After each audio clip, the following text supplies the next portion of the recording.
নমস্কার, মধুরিমাস কিচেনে আপনাদের সবাইকে স্বাগত। গরম তো পড়েই গেছে, এই জন্য আমাদের এখন একটুখানি তেষ্টাটাও বেশি পায়।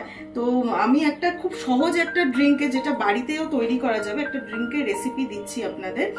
কি কি লাগবে সেটা আপনাদের আগে আমি দেখিয়ে নিই। এটার নাম হচ্ছে সুইট লাইম সোডা। বাড়িতে খুব নর্মাল কয়েকটা জিনিস দিয়ে এটা বানানো হবে। তো উপকরণগুলো আগে আমি দেখিয়ে নিই।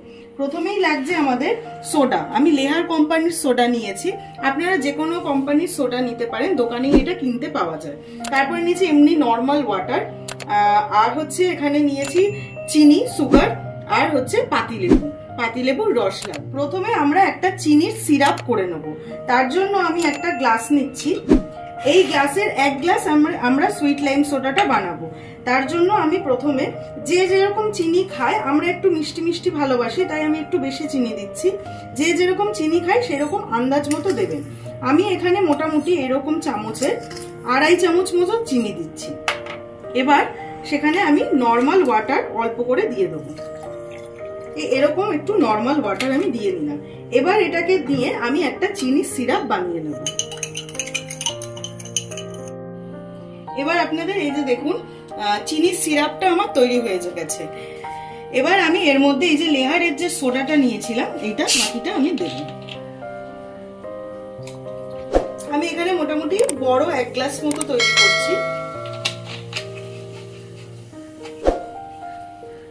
এবার আমি একটুখানি স্পুন দিয়ে এটাকে নাড়িয়ে দেব, যাতে চিনির সিরাপের সাথে সোডাটা মিক্সড হয়ে যায়। এবার হচ্ছে লাস্টে আমি এখানে একটা বড় পাতিলেবুর 1/4 মতো আমি রস করে নিয়েছি। আপনাদের কাছে যদি ছোট পাতিলেবু থাকে তাহলে হাফ মতো দেবেন। এটা আমি এর মধ্যে এবার মিশিয়ে নিলাম। পাতিলেবুটা দিলে কি গরমকালে এটা খাওয়াও ভালো আর খেতেও খুব টেস্ট হবে।